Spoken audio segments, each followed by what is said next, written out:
forms of it. So what is vectorization?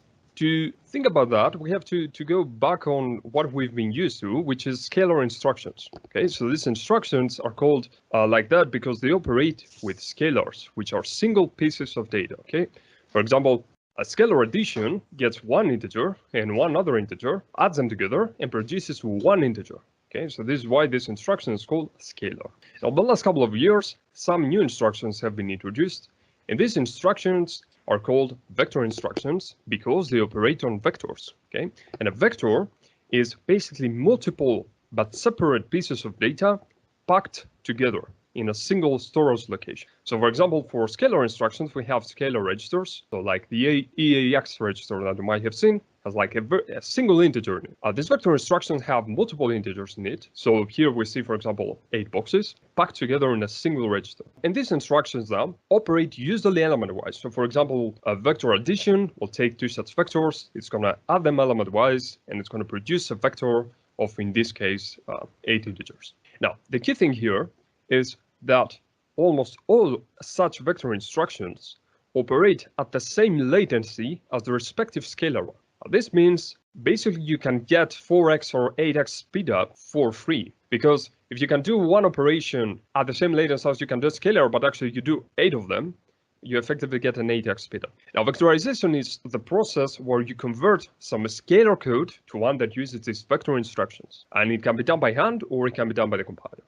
Now, we're going to talk about how to do it by hand for the next couple of slides. And the reason for that is because we get 2 benefits. The first is that if you ever need to actually do vectorization yourself, which you might need to, you're going to know how to do it. You're going to know how to navigate yourself.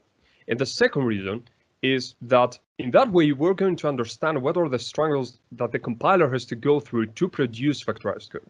Okay, and this way, we're going to get an insight how we might help the compiler. All right, well, let's say that we have this very simple and obviously scalar function. It gets 2 integers, adds them together, produce an integer. Let's say that we want to vectorize that. Now, the problem is in C, we don't really have any abstractions, any way to express vectorized operations, right? We can't say, like, we can't have a type that is int4 that represents a vector or whatever. Okay, we don't have a vector addition. And so one way to solve that is to extend the language. And that has happened, but it's not the most popular solution because folks don't really like having extensions to their languages and compilers that have to support these extensions and all that. So instead, the popular solution came from Intel. And what they did is they gave us some types which have really bad names that capture the meaning of a vector effectively. And then they gave us some intrinsics which have even worse names. And these intrinsics basically are function calls that have one-to-one correspondence with an assembly instruction. When you call such an intrinsic, basically what you're saying is, at this place, I want to put the assembly instruction X that this corresponds to. So the way this works is basically your inputs, for example, here are 128 bits integers, and then you call an add operation. Now, the very important thing to understand here is that this type, this 128-bit integer, is very vague, okay? And what I mean by that, with 128 bits, you could interpret it as a very big integer, or you could interpret it as 2 64-bit integers, or you could interpret it as 4 32-bit, or 8 16-bit, and so on. Now, the important thing is that the type itself does not constrain us on how we will interpret. Instead, it is the operation that defines how it will interpret the type. Just like as you do in normal assembly, where the register itself doesn't have any type information of like, I'm assigned integer. It's the operation that defines whether it's going to interpret the register, the value in the register as unassigned or assigned. And that's the same here. So for example, this intrinsics, we can ignore this MM part. The middle part is the name of the operation. And the rest is basically how do you interpret that? What are you going to do with that? Okay, so this C, I'm sorry, but I don't remember what it does, which means it's not really that important. This P means packed, okay? So we're going to interpret our inputs as multiple integers packed in the same location. This I is for integer. So we're going to do signed integer addition. And this 32 is how we're going to interpret the integers inside the vector. So since 128 divided by 32 is 4, we're going to interpret that we have 4 integers inside. And so we're going to do basically an element-wise addition. Now let's try to do something more interesting maybe. Let's try to vectorize the loop. In this very simple loop, we get two arrays, we add them element-wise, and we store them back to the C array. Okay. All right, so how do we vectorize that? Well, in a high-level algorithm, that would look something like that. Okay, so you would go in steps of 4. In every iteration of this new loop, you would do 4 iterations of the original loop. And what you want to do is, instead of loading one value, you want to load 4 values from A, 4 values from B, add them together, which is in the way exactly that we did with the previous operation that we defined, and then store the 4 values back in C. Now the problem is we don't really have a way to load and store. So to do that, we're going to use this intrinsic. And so what this intrinsic is it says load, and it gets a memory address, and this U here is quite important. So what this says is basically when you're doing a load, you can give a memory address that is aligned or unaligned to a specific byte boundary. Aligned means it is a multiple of something. Usually it's a power of 2, like 2, 4, 8. Now, it really matters for some architectures only for performance, and for some other architectures even for correctness, whether your memory address is aligned or unaligned. So this U here says, assume that the memory address I'm giving you is unaligned. Okay, which means if you give an unaligned address, you're okay. If you give an aligned address, you're still okay. But if you don't put this U there, it's going to assume that it is aligned. So if you put an unaligned address there, it's going to be undefined behavior. All right. And so this U intrinsic basically loads us 128 bits. Now the thing with such load intrinsic is such intrinsics for loads and stores are quite irritating. And let me explain. Basically, when you're loading a value from memory, you don't interpret this value, okay? So loads and stores are not supposed to interpret values. They're just supposed to give you 128 bits from some memory. It's not like the other we saw before, where there are different ways to interpret that. So ideally, we would like to have like a single store and a single load, but we don't. We have multiple of them, and for each one of them, we have to pass a different kind of pointer depending on what it is supposed to be loading, although it does the same thing. It does the same thing whether what you're loading is, what you're supposed to be loading is on 128-bit integer or float or whatever. It's just bits, you don't interpret the value. So your code becomes full of casts, and it's really ugly. So what I do is I wrap it in a function, and if this function gets a void pointer, and then you can just call this function and not have this cast all over the place. Right. So now there's a respective store instruction you can imagine is pretty much the same way. And now we can actually go ahead and vectorize our loop. Right? So what do? We load 4 values from this A memory. Okay, we load from values from here, we add them together, we store them, we're good. Now, that's so cool, but actually vectorization is not only that trivial. Basically, the fact that you vectorize the loop comes with some struggles that you have to deal with. So what are these struggles? One is, what happens if this len thing is not a multiple of 4, right? So like, what if len is 5? Well, if len is 5, then you're going to get into the loop, and the first time around, it's going to be 0 less than 5. Yes, I'm going into the loop. So effectively, I'm going to do 4 original iterations. That's cool. But now the next time into the loop, this I is going to be 4, right? And it's going to be like 4 less than 5. Yes, I'm getting inside. That's a problem. Because now, remember, the original len was 5. So I need to cumulatively do 5 iterations, but I'm going to do another 4. So this will add up to 8, to a total of 8 iterations. So that's incorrect. We don't want to do that. We got to solve that somehow. So how do we do it? It's pretty simple. We introduce some kind of an end here, and we say, well, okay, if len is a multiple of 4, the end is len, right? It's just whatever I had before. Otherwise, I'm moving len to the previous multiple of 4, okay? In the case of 5 minus 4 basically would give us 1, and so we would say 0 less than 1, yes, we would do 4 iterations, but we would stop there. Now, that's all good. We don't do any correct iterations now, but actually, we also don't do some correct ones that we have to do. Okay, so in the case of 5, again, we're going to do 4 of them, but there is 1 iteration that we still have to do. And these iterations are called residual iterations, and the way that we handle them is, again, it's pretty simple. So we do this end trick, right? And we have this loop that is a vectorized version. It's exactly the same as we had before, but then there's an implied if down there, which basically, as long as there are some leftover iterations to do, then just do them using the scalar version, and you're good. Now, the second problem arises from something called aliasing. And let's explain that visually. Let's try to understand why the problem is caused instead of just explaining aliasing abstractly. So let's suppose that the 3 pointers that we have in this loop start in a continuous, like a big continuous buffer, and they point to this same buffer, right? So A0 points to the first element of the buffer, B0 points to the third, C0 to the fifth. I have colored these boxes because these pointers are going to move around, but these boxes are going to remain static. Okay, they're going to help us remember where the pointer started. And what we're going to do now is we're going to do some iterations of the original loop. Okay, remember, not the vectorized loop, but the original. So the first iteration is going to be pretty simple, right? We're going to load a value from here, load a value from here, store it into C.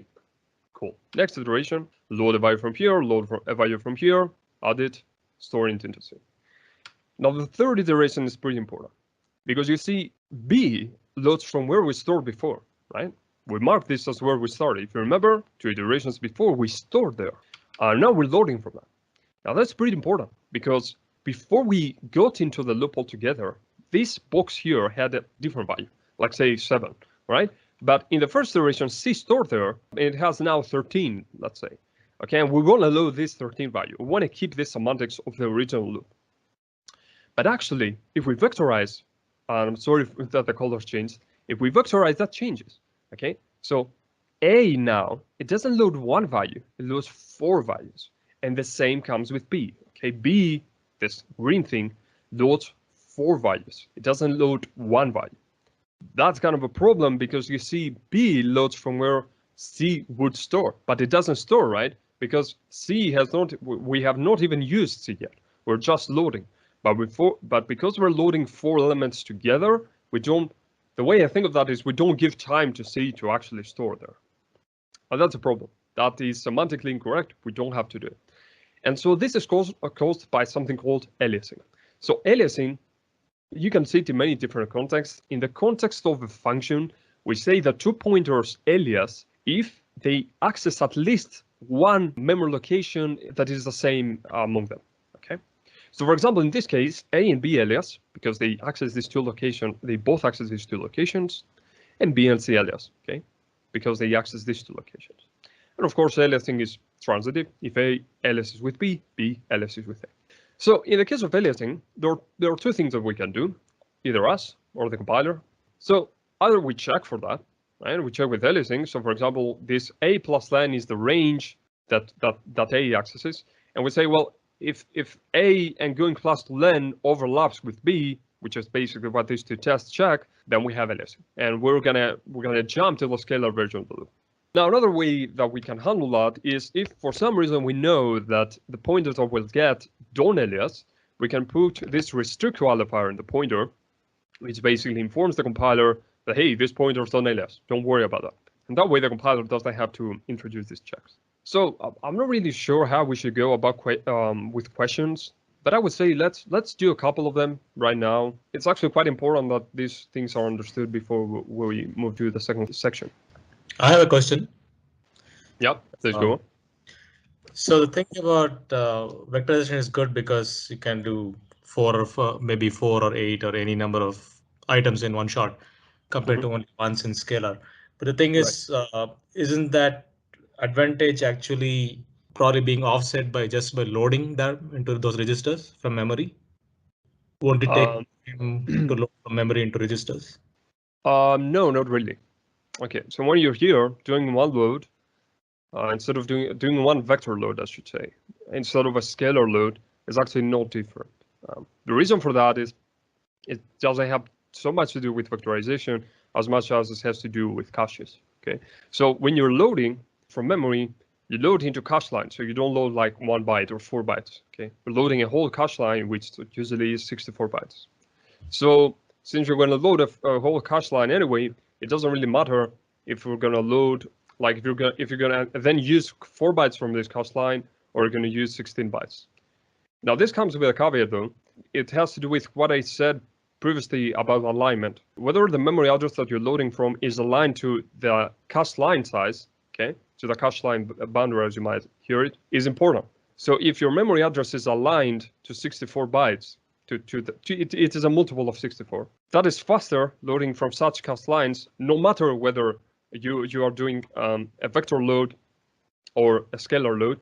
It is faster than loading from a cast line that is not a multiple. Because if it is not a multiple, then basically you have to load two cast lines. Okay, it crosses a boundary. It's okay. This you have to visualize that kind of. But it's like if you imagine that you have a cache. Okay, if you fall to the boundary, you load only one cache. But if you cross a boundary, basically you're loading some of this cache and some of the next cache. Now the problem is, if you're not in a 64-byte boundary, but say you're loading only 4 bytes, you're cool, right? You can get away with just loading one cast line. So if, for example, your cache is here, right? But you start loading from here, but you're only storing 4 bytes, so you're storing only that part. You're okay. You can just get this cache line, mask out the rest, whatever, and just get these 4 bytes. But that becomes the more and more difficult to do, or it becomes more probable that you're going to cross another boundary if what you're loading is big, right? So if you now start from here, but what you're loading is really big, and now you have to cross a cache line, then that's a problem. Okay. Does that answer your question? Yeah, partially. So basically, you're saying if the alignment is all okay, then there's not much of a cost by loading them. But if you look at these arrays, they're already loaded into memory. If you look at the scalar version of it, that int star A, int star B, they're already loaded into memory. But in order to actually start using the vector registers, you will again have to load from the same memory, right? So doesn't that come at a cost? No. Again, it has to do with how are your cache lines. And so the fact that they're loaded into memory doesn't mean that these pointers are aligned. Okay, so maybe you have the problem that I just said. No, really, your access here are contiguous, so you won't really have this problem with caches, right? Okay. But yeah, no, it doesn't come as a cost. Like from a latency perspective, it doesn't. It's not that this is slower than doing a scalar load. Okay. Got it. Thank you.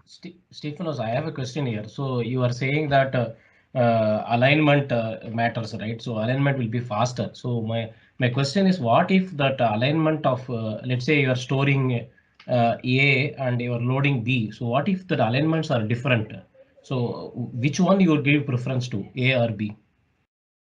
Sorry, what if? What if the alignments of A and B are different? Yes. It's not, well, that then starts to become very complicated. Okay, so if you have a load and a store, then you get into other problems which have to do also with cache coherency. So if you have a store, this is basically where the problem starts. So really then you're limited by other things other than alignment. It's not so much about giving priority to something. And the reason for that is, you have what is called multi-set caches. So if your caches are in the different set anyway, I suppose it's easier to answer this if you have two loads but are from different alignments. This is not really your problem because you can bring like from two different lines. Okay, you can bring two different lines together. Does that help? Yeah. Okay. Cool. I think we'll be just losing on the performance if alignment, if there is a misalignment between vector A and vector B. Apart from performance, I don't think there will be a computation result will be still correct. If there's a misalignment, it doesn't really matter what's the, so unless I'm missing something here, I don't think that it's really going to matter how is the relative alignment of those. Okay, it's going to matter if you start do some operations that are like copying from one and storing to another, which is basically, if you start implementing mem copy, then yes, you have those problems. The reason you have those problems is basically because if you're implementing mem copy, what you want is eventually to align both of them, and so then you have to do weird trickery to achieve that. But that's a different problem. Hey Stephen. Okay. Yeah. Hey, can you hear me? Yeah. Let's do another question, and let's continue. So just us to not lose that. Yeah. So please show on. Okay, so I have a question regarding, let's say, typical vector machines, for example, NEC this Aurora machine. So that has a vector of 256 elements, right? Yeah. So what about, you mentioned that the scalar load and a vector load are of, let's say, there is no performance penalty in it. So let's say you have a loop of iteration space that is maximum of 10, let's say 10, and you have a vector of 256 length. Then don't you think that there will be some performance penalty of vectorizing this loop? Sorry, what you said is the setting is, let's say that we have what? Iteration space of a loop is 10, and compiler decided to vectorize it. Oh, the loop is the length is 10, the size of the Yes, loop. and Oh, yes, length is 10, and your vector size is 256. And then don't you think that there will be some kind of performance penalty here? no, not really. I mean, those I am talking machines. about large vectors. I mean, typical vector machines. Yeah, yeah. Not really. I mean, you're not going to have, because again, the same. Okay, so first of all, if you have a vector machine, so you have decided that you're gonna run code there, you're basically kind of bound to use these vectors. But then second is, it doesn't really matter what part of the vector you use, whether you use the whole vector or part of it. This is a little bit related with something I'm talking about later. So if you remember later, we're going to talk about predication. Okay, so you can basically say, okay, well, I have these big vectors that I have 256 elements, but I'm only going to use like 10 elements for that. That's okay. It's going to be the same as if you were using all 256 of them. The key here, okay, we will see later that you can vectorize different loops. Okay, you want to find the loops that have the biggest length iteration count, I should say, so that you can vectorize as much of them, so that you can use as much of the vector as you can. So, Stephanos, if I can add a point here, so mainly all LLVM and all compilers will have a profitability check, and you can always query things like the TTI. So you can always get an idea about the actual instruction latency. So, we will actually do the comparison between what can be vectorized versus the scalar before you actually go and do the vectorization. Yeah. I mean, I'm a little bit familiar with the vectorizer profitability check, but not very much. I think there can be a lot of improvements there. That's another discussion already. So let's move on. So now we're going to talk about a fundamental concept, which is reductions. So what is a reduction? A reduction is an operation that is of this, or I should say computation of this form, where the new value is computed as a function, as an operation of the old value and some data. So for example, easiest form of reduction is the summation, accumulation, right? You get an array and you just sum all the elements and that's that. But that's actually an invalid function. I should have a return there, but whatever. Okay, so you have all those together. So this is the new value, this is the old value, this is the operation, and these are the data. Cool. Now, why are those interesting? Or I should say, when are those interesting? So they're interesting when the operation is associative and especially when it is commutative. Okay, so what those two mean? Let's see associativity first. Associativity means that you can group things in different ways. So for example, here, you can do your operations like 1 plus 2, then get the result, then add it with 3, then get the result, then add it with 4. But another way that you can do the same computations, you can say, okay, I'm going to do 1 plus 2. I'm also going to do 3 plus 4, and then I'm going to get these results and add them together. The key thing to realize here is that on the left, we have an implicit recurrence. We have an implicit dependence because every operation has to wait for the previous one to finish. So this 3 plus something operation, where we have for this something to arrive. Again, this 4 plus something, we have to wait for this thing to arrive. That's what, because basically it enforces the serial execution. Well, if we see on the right, well, we could start two threads, right? And one thread could do that, and another thread could do that in parallel. And when they're finished, we just merge the results together. Now, of course, nobody in their right mind would launch two threads for those two.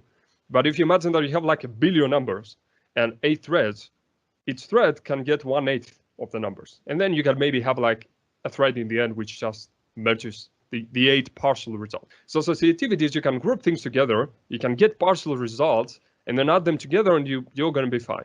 Now, commutativity is like, not only can you do that, you can also change the order. So instead of doing 1 plus 2 plus 3 plus 4, you can do 1 plus 4 plus 2 plus 5, okay? So I can do 1 plus 5, for example, then 2 plus 6, then 3 plus 7, then 4 plus 8. I can do that. I will have 4 partial results, and I'm going to add them together. But why is this interesting? Well, this is interesting because if we assume that these numbers are in memory, okay, and they're in this order, so 1, then 2, then 3, then 4, so on. And now we're loading them into vectors. Now remember the loads, you give them a memory address, and they say, okay, I'm going to load 4 integers from here, okay? So the first 4 elements are going to go to this vector, and the second 4 elements are going to go to the other vector. And as if by magic, now 1 matches with 5, 2 with 6, 3 with 7, 4 with 8. And since we just said, well, you can like group them however you want, this is valid, okay? So you can add them together. You're going to get 4 partial results, and then you will just accumulate these 4 partial results. And this is interesting because now going back to our vectorization example, I know this is a lot of code, but actually it's pretty easy. You do the trick that we said previously with this end thing, then you store an accumulator that you started with like all the lanes being 0, okay? And you just accumulate from them. So you load elements, you load 4 elements, you do an addition, load another 4 elements, do an addition. So by the end of the loop, the accumulator is going to have 4 partial results. And what you do is you use this function, which we are going to implement. You add all the lanes together. And then, of course, if you have any residual iterations, just as we said, you just do them here. So this had to implement this get load 32 bits. I don't really want to go into that because it's not that interesting, but in case you want to know, the slides are going to be available after. So do we have any quick questions here? All right.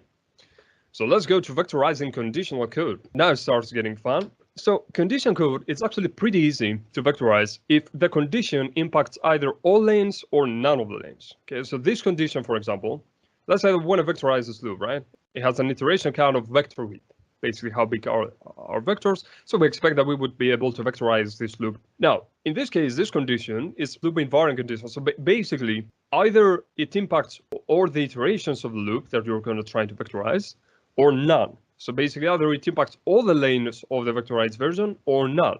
And that's cool, because what you do, well, it's pretty simple. You just keep the if there. Nothing changes. You load the 2 vectors, and if the condition is true, then you do the addition and store there. Nothing really amazing. Now, things start to get interesting when the condition is divergent.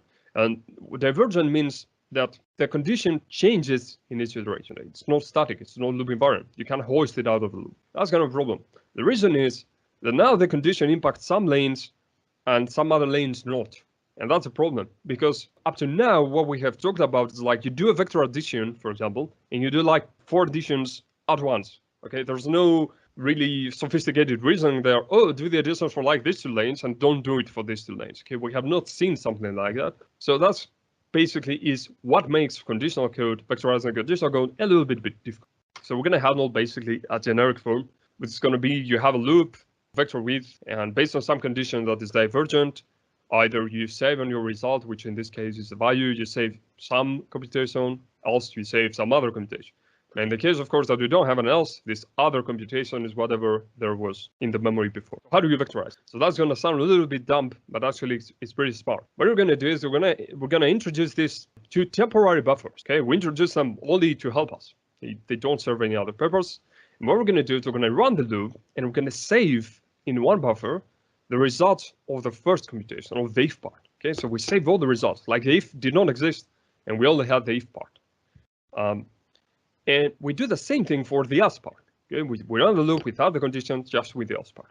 And then what we do is we have this loop, and this loop, based on the condition, either copies from the one buffer or from the other buffer. Now, you might say, well, that is, I guess, slower than what we did previously. Why is that and smart?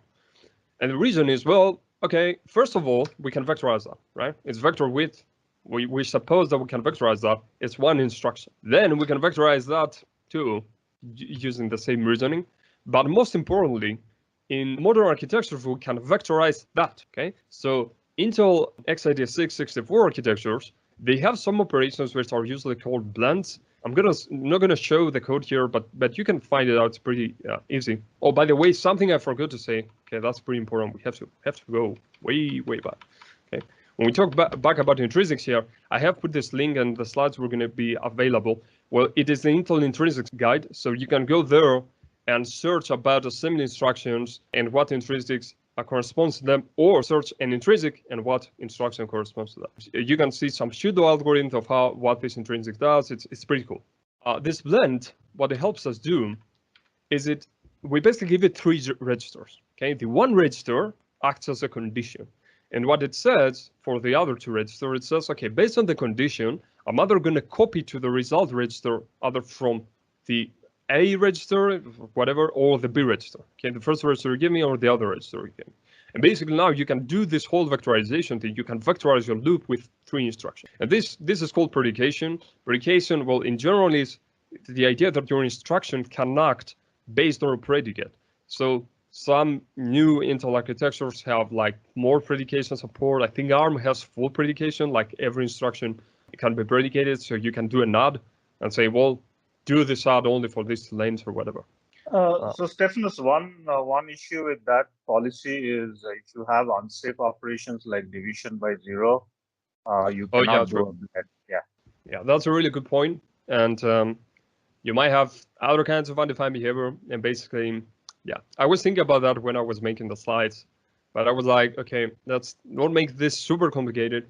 Yes, if some of your complication, if you do it for like all the cases, if it introduces incorrect behavior, then that's a problem.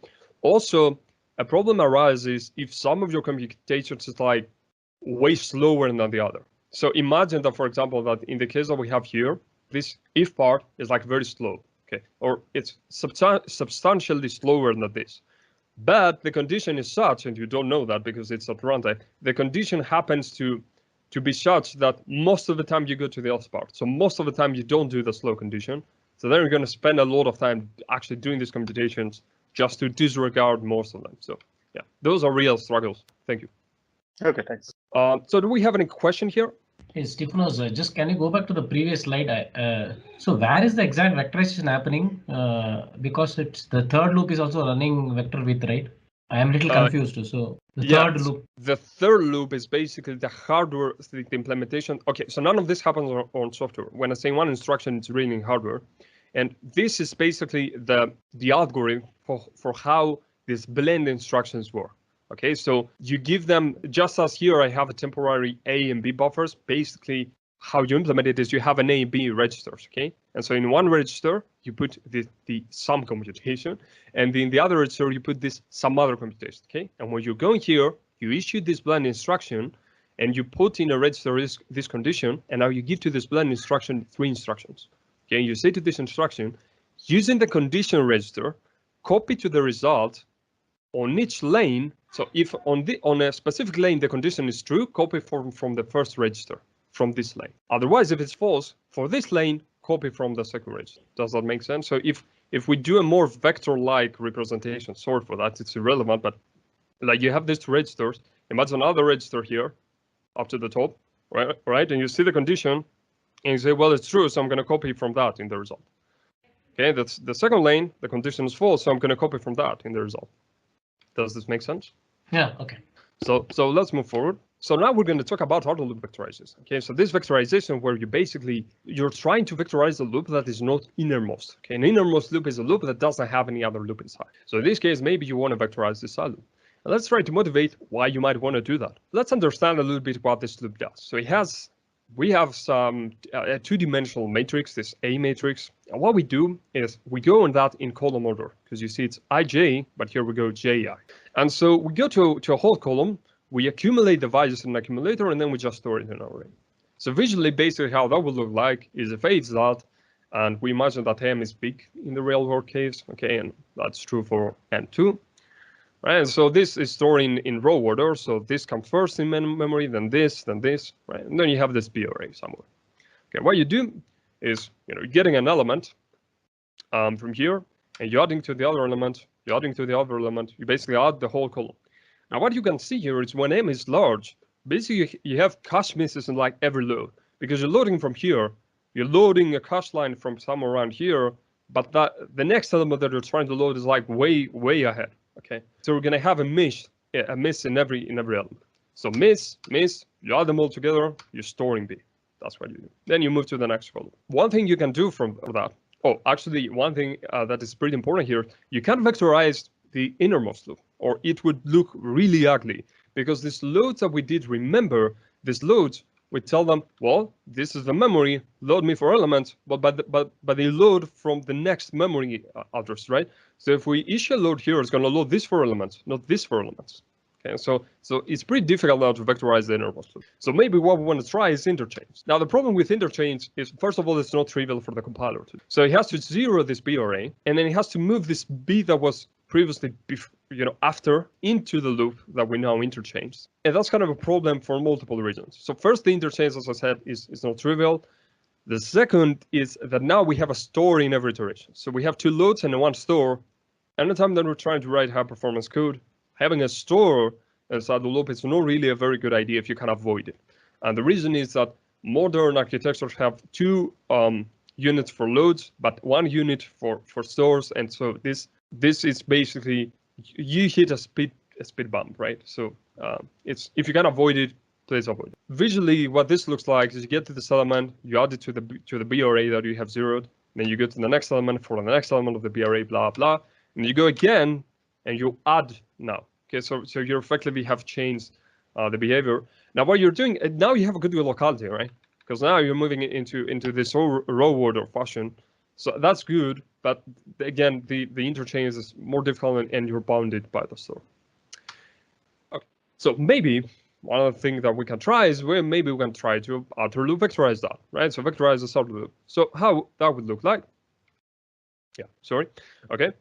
Well, you still have this end trick, you still have the residual iterations, same ideas, but what you do inside the loop is now, instead of 1 accumulator, it's effectively you have 4 accumulators, and you're operating at 4 columns at a time. So you load 4 columns, you add 4 columns together, you store 4 columns. So visually it would look like that.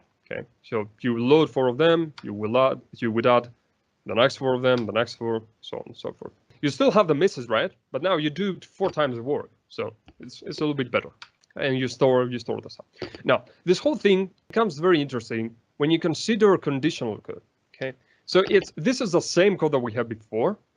I hope that is not confusing. So it's exactly the same code, right? But now the only difference is that we have this condition here. So this P condition, where we load from an array. So we don't know what this condition is going to be. We can't predict it. And this addition that we do, that previously we did it unconditionally. Now we do it only based on the condition. So maybe we skip some element, right? In this column, maybe we skip some element. To understand why having conditions in outer loop vectorization is important, we have to see a little bit of terminology.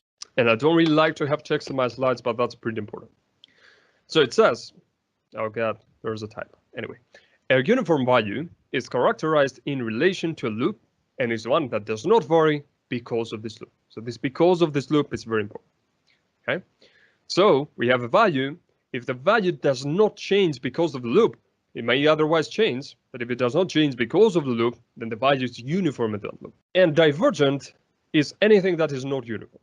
Okay, so in innermost loops, uniformity is pretty easy to understand. It's basically any value that is loop invariant, that does not change the loop. So, for example, here V is uniform and is also loop invariant. We can hoist it out of the loop. But when we're talking about outer loops, uniformity is more interesting because let's see this P value here. So is this P value uniform? Well, in relation to this I loop that we're trying to vectorize. Okay, not the J loop, this I loop. Okay, let's remember a uniform value is characterized in relation to some loop, the I loop, and is one that does not change because of this loop. Okay, P changes, but not because of this loop.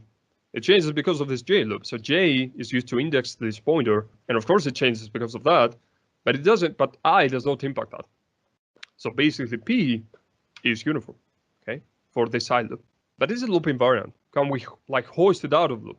Of course not. Right? It changes. Like in between an iteration of the I loop, the speed changes. We can hoist it out.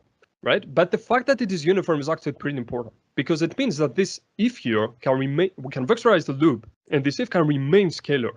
So otherwise we would have to do predication tricks that we saw earlier, but now you can actually just vectorize it as you would, right? You have this vectorized version again, right? You have your accumulators and this P remains scalar. Why did it remain scalar? Because remember, now you're loading 4 elements at a time in this loop, right? So you're loading 4 elements and the next 4 elements. Well, either again, it's the same idea that we talked before. It either impacts all the lanes or none of the lanes. Well, either you're going to load like 4 elements, or you're going to load none of the elements. So it's not like in this visual representation that we had before that you might load 2 of the elements. This if does not impact that. It's either 4 of them or none of them. So you can't leave it scaled. And so in the last couple of minutes, let's talk about recursive tree traversal vectorization. We don't really have much time, but I just want to motivate the idea that this can happen because it's really fascinating. So let's say that we have this tree. It's a binary tree. It's not a binary search tree. That's important. So if you see any weird traversals that don't look right like searches, just don't worry. The only thing that we're interested here is we do some traversals to the tree. And what I have done here is I have put a table, and we're going to do some traversals that come as time goes by, that are queried to the tree, and then we have some nodes. So we have the nodes in the tree number. So let's start with the first traversal. So maybe the first traversal starts with 1, then it goes to 2, then it goes to 4, 8, 9, 5, 10, 11, right? It goes to the whole left subtree. And then, but then it just, for whatever reason, doesn't find what it wants, and it moves to the right subtree. But then here it stops, right? So for some reason it says, okay, 3 is what I wanted, so I'm stopping here. So now we create the next traversal. So the next traversal starts with 1, goes to 2, but now it says, no, I don't want to go in this left subtree, I want to go to the right. Okay, so it goes to the right. And so it goes to the right to 6, and maybe it continuing on, this visits like the whole right side. So this now motivates why vectorization in tree traversals is difficult. Because if you wanted to vectorize, you would have to have homogeneous operations. In this scenario, basically that would mean that you would need to know that the 2 traversals that you're trying to vectorize, or I should say, what you would want to do is to take 2 traversals or more and do them together in a vectorized fashion. But in order to do that, you have to know that the traversals visit the same node. Here, they don't. And the reason I have put balls is to illustrate it in relation to what we were talking before in the iteration spaces that we saw. Right? Remember, these iteration spaces were dense, so you could predict that now I'm here, then I'm there, then I'm there. In 4 iterations, I'm going to be there. Okay, but now you can't predict that. It's completely unpredictable. They don't match up. If they did match up, if they did happen to match up, you could start vectorizing. Like you could vectorize this too, but then they diverge. And maybe you have you have other traversals that go into whatever fashion. But the big idea here is that you're not going to do one traversal. You're going to do a lot of them, and maybe some traversals match. Okay, so here we see that the A traversal and the C traversal they visit the same nodes, right? That's cool. So, and also the B traversal and the D traversal also match. Well, that's cool because what I would like to do is reorder them. Right now, I would like to start issuing them in this way, because now I could vectorize them. So I could start and say 1, 2, 3, and the same for the next. So the whole work of people from Millen Kulkarni's group in Purdue, what they have done is really they have found ways to improve locality and improve vectorization by actually examining traversals at runtime, and after some time think, okay, you know what, these A and C traversals, they happen all the time and they visit the same nodes, so I'm going to reorder them. I'm going to, like the next time I will have an A traversal, I'm going to wait and I'm going to pick a C traversal and I'm going to do both of them at once. There are a lot of caveats here, like maybe traversals are dependent on one another and you can issue them. So yeah, there's a lot to cover here, but this is the basic idea that I wanted just to motivate. Okay, that this can happen. Tree traversals is a thing, and they hope that they can do that they can handle more complicated graphs. So thank you very much, and yeah, let's go to questions. So have you used LLVM to do the vectorization for you, or have you done it by hand by yourself, or a mixture of both? In what state is the LLVM vectorization in at the moment? So the vectorizer that is upstream, the state is you can do some clever things with regards to how does it schedule stuff and how it reorders them. But the thing is, it is limited to innermost loop vectorization. Okay, that's really the biggest problem of that. Also, in my opinion, the infrastructure, especially the loop access analysis, which is the dependence analysis of the vectorizer, which I have not talked about dependence analysis because it is a whole other topic altogether. Sure. But yeah, so loop access analysis is really hard to read. Okay, it's really hard to reason about. For me, it's incomprehensible.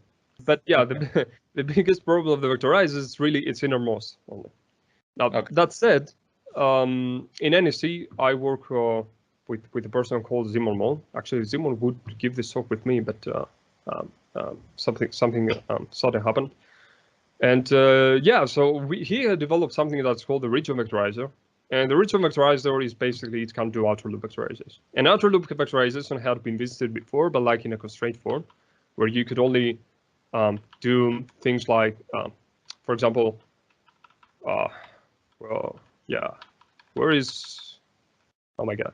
Anyway, so you could do like only doubly nested loop and stuff. So the region vectorizer can vectorize like any nest. You can vectorize a loop that has like 5 nested loops inside, and a lot of. And the other thing that the region vectorizer does is they were basically Zimmer was among the first people to introduce this concept of divergence and how you can vectorize in the presence of uniform bytes and that kind of stuff.